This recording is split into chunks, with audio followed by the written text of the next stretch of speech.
Welcome to the Deep Dive. Today, we're plunging right into a really fascinating high-stakes moment unfolding in Thai politics. We're talking about the intricate process of forming a new government. It's a time of, intense back and forth, strategic moves, and an atmosphere where trust is a very precious thing right now. Our mission today is to help you cut through all that complexity. We're drawing directly from the articles, research notes you've shared with us.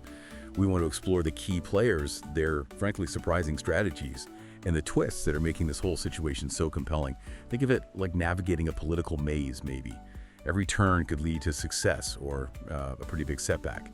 Okay, let's unpack this. Yeah, what's truly fascinating here is just how quickly the whole political landscape is shifting, and how one particular party, maybe not seen as a top contender before, now finds itself holding, immense power. The fundamental question for Thailand right now, it's pretty clear. Who is actually going to form the next government? And maybe more importantly, what does this signal for the country's future direction? Our source material really lays bare this intricate dance between the major parties. They're all vying, really, to win over this unexpected kingmaker. Okay, so let's dive right into the heart of this political drama then. You've pointed out this party, Pak Prakachon, that translates to the People's Party, right? That's right. Despite having 143 members of parliament, they've somehow become this absolutely crucial kingmaker in the current political deadlock. They seem to be the linchpin, Their votes will make or break any attempt to form a coalition. Indeed. And if we connect this to the bigger picture, the numbers we're seeing from our sources, they vividly illustrate precisely why Pak Prakachon's 143 seats are so critical. It's essential for either side to form a stable government. Think about it like this. You've got two major blocs, broadly speaking, vying for power. Neither one can actually secure a governing majority in parliament without getting Pak Prakachon on board. So, for instance, you have Hom Jai-tai, often seen as more conservative, maybe aligned with the establishment. They command a block of around 140 seats currently. Now, if they were to get Pak Prakachon's 143 votes, that takes them to 298 seats. Then on the other side, you've got Pheu Thai, the Populist Party, historically linked with former PM Thaksin Shinawatra. They lead a bloc of about 200 seats. Add Pak Prakachon's 143 to that, and suddenly they're looking at a pretty robust 343 seats. So these figures, they just clearly demonstrate Pak Prakachon's indispensable role. They're key to a viable government for either side. Right, but here's where it gets even more complex, isn't it? Because Pak Prakachon has stated their position very, very clearly. They said they will not join any coalition government. Correct. Their plan is to stay in opposition no matter which party they end up supporting for prime minister. So they're not actually seeking power for themselves in the usual way. It's more about influence. Exactly. Influence, not cabinet seats. Now, you might initially think, okay, they're just lending their votes. A simple transaction. But as our sources are revealing, it's much, much more complex than that. And this is where it becomes really strategic. Pak Prakachon isn't just handing over votes. They've laid down a set of incredibly strict, non-negotiable conditions for their support. Precisely. Non-negotiable is the key word. According to their official statement, and this was reiterated by their party head, Theng Natapong Ruang Panayawat, they have three core demands. They even put out a graphic on X, formerly Twitter. First, any new cabinet must commit to holding a referendum to amend the 2017 Constitution. And this amendment process has to lead, ultimately, to a new constitution drafted by an elected Constitution Drafting Assembly, a CDA. The timeline is crucial, too. They insist this process has to be done quickly, ideally not dragging on beyond the next general election.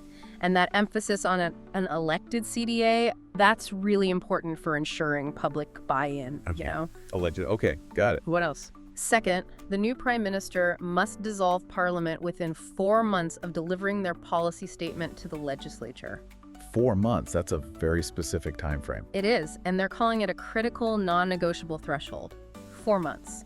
And third, as you mentioned earlier, Pak Prakachon will not join the government. No ministerial positions accepted. They commit to functioning strictly as an opposition party, ready to scrutinize and hold the new government accountable. And what's really fascinating here, especially connecting back to that idea of fragile trust we talked about, is Pak Prakachon's demand for absolute transparency. Yes, that's a huge piece of this. They're not just asking for promises behind closed doors. They're insisting on public statements from any party that accepts their terms.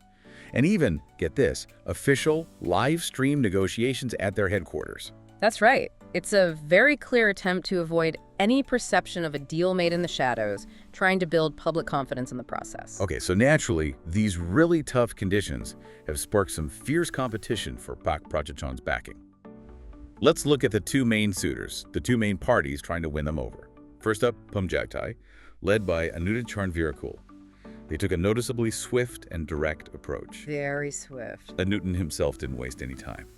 He visited Pak Prachachan on August 31st. That was the same evening the Constitutional Court ruled that Patong Tarn, a big name from Pheu Thai, was removed from the PM race. Timing is everything in politics. Absolutely. And then Phumjatthai publicly declared they accepted all three conditions. Full stop. No reservations. Yeah, and this raises an important question, doesn't it? Why such a fast public acceptance from Phumjatthai? Political commentators, people like Noom Wangshan, observed Anutin playing this really skillfully. He seemed to recognize the urgency, maybe, and understood that a clear, unambiguous yes to Pak Prakachan's terms would immediately put his party in a good light. Making them look like the straightforward option. Exactly, creating a strong contrast with any, well, hesitation or negotiation from their rivals. It was definitely a strategic move. Okay, so that was Phumjatthai. Swift, clear. Now, in stark contrast, Pheu Thai's strategy. It unfolded quite differently. More twists, maybe. Definitely more complex. Our sources suggest that former Prime Minister Thaksin Shinawatra reportedly called Thanathorn another prominent figure who's ideologically aligned with Pak Prakachan's base, trying to get support for Pheu Thai's candidate, Chai Khesum.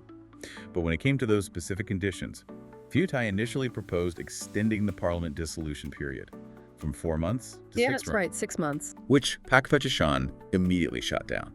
Said it was below their minimum requirement. They were very firm on that 4-month line. And Pheu Thai also apparently suggested bringing back the 1997 Constitution temporarily and linking in other complicated issues like MOU 434 and that Khao Kradong land case. Right, introducing these other factors, which just seemed to muddy the waters, really added a lot of complexity and, frankly, raised questions about their focus on the core demands. And even the meeting itself, the one scheduled with Pheu Thai on August 31st at 2 p.m., that raised some eyebrows too, didn't it? It did. It involved Pheu Thai's Secretary General, Serong Tianthong, and some other deputy leaders.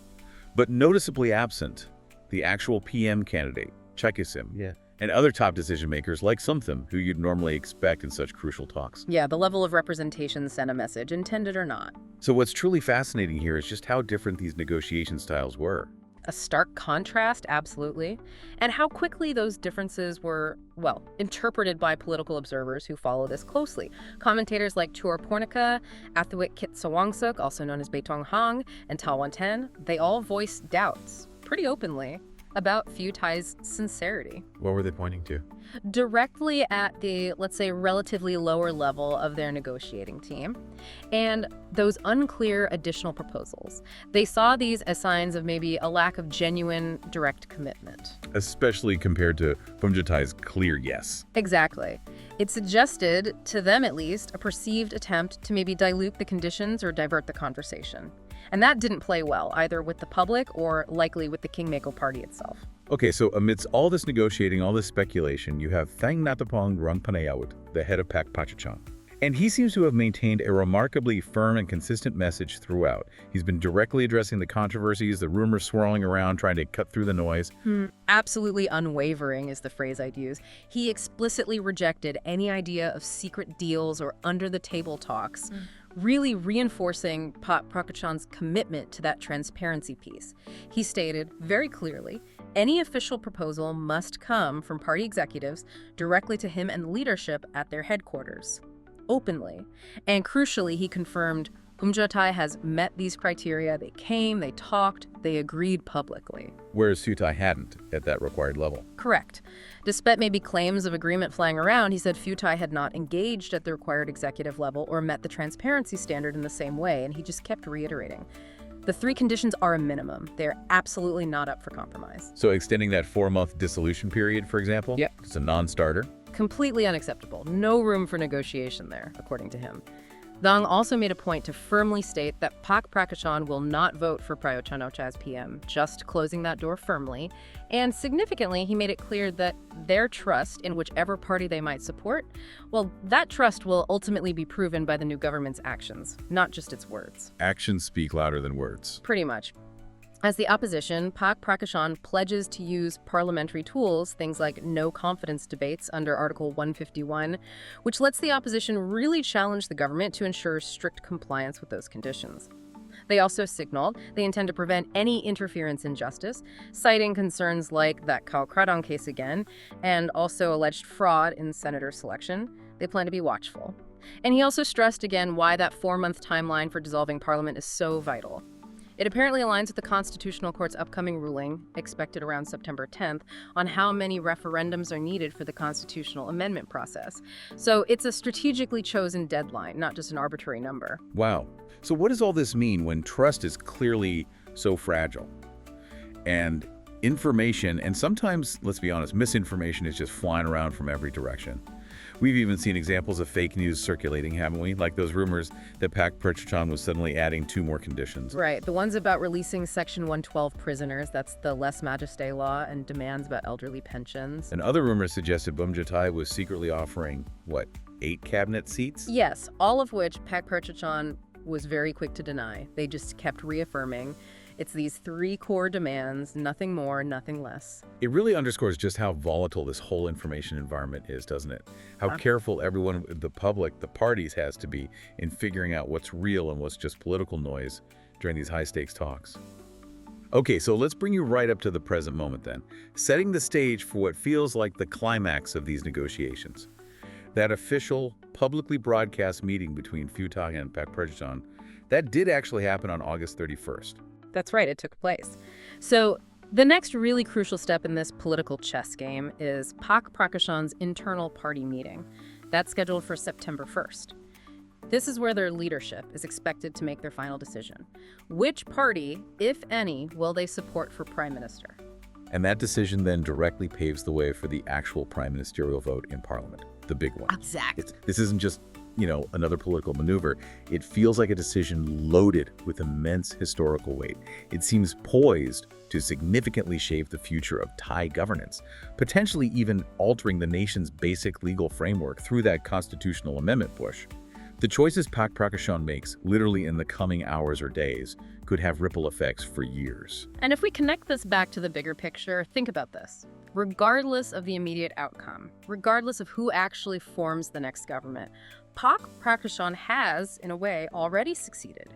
They've managed to push a critical long-term issue, that constitutional amendment right, to the very center stage of these power negotiations. It's become the price of admission, almost. Yeah, that's a really interesting point. Yeah, and it raises an important question, I think, for all of us watching. What will be the long-term impact on Thailand's democratic path as a direct result of these high-stakes political moves? And specifically, the impact of these foundational conditions now being placed right at the heart of forming a government.